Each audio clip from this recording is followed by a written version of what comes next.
All right, we're gonna see what my height is before. 38 and 5/8, and then my rear tire, we're at a little bit below that, 38, just almost 38 and a half. So we're hoping to pick up a little bit more rake, but the reality is I'm sitting on my bump stops in here. I have the SuperSprings in the back, so I really want to make sure I'm off those bump stops. So what I need to do is I want to install this SuperSpring here. Now what I'm seeing right now is I've got this block here, and it looks like these two holes go onto these bolts. So there we've got the bolts. Here you can see the SuperSprings back here. One thing I had to do, I couldn't get this bolt in with the threads facing this way, so I had to put it in threads facing this way.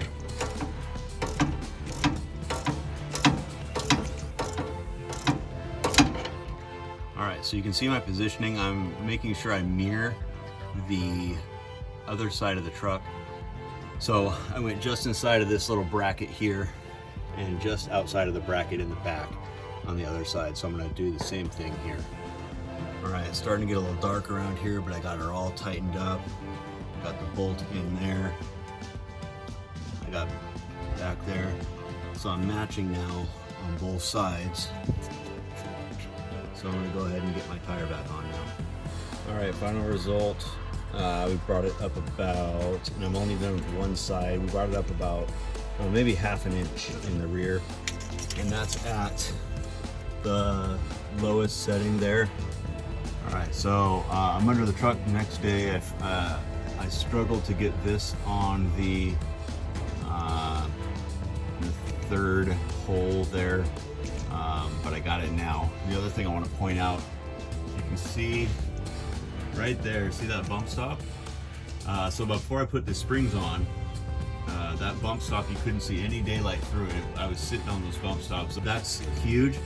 I also, with the 3 holes, I've got 500, well, I probably have more like 800 pounds always in the bed of my truck. So on the 3 hole, I picked up an inch of clearance.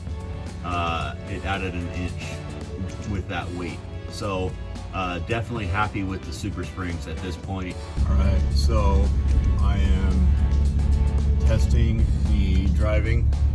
Just went around a corner, and oh my gosh, I don't feel like I'm gonna tip over anymore with all the weight in the bed of my truck.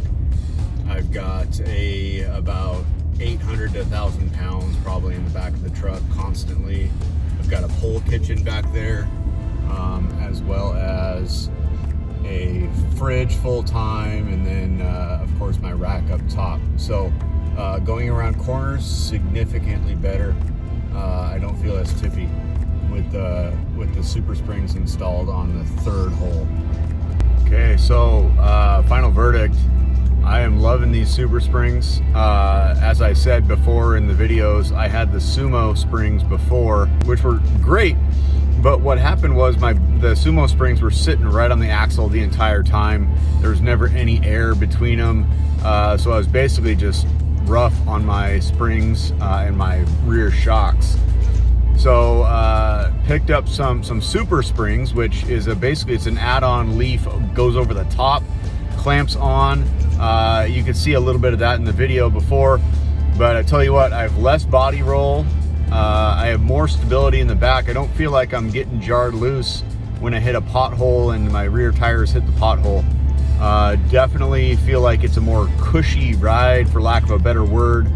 Feel like it's definitely a product that I was a little bit skeptical of, but man, I'm a believer.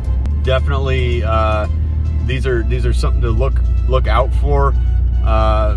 Before you go the whole replace all your leaf springs in the back, which was a path I was looking at. It was about $1,700 to replace all of the leaf springs and just get a whole new pack, or about a little bit over $400 to pick up the SuperSprings. So I definitely have a lot of weight in the back, and these are making a huge difference on my initial test drive. So go out and get them.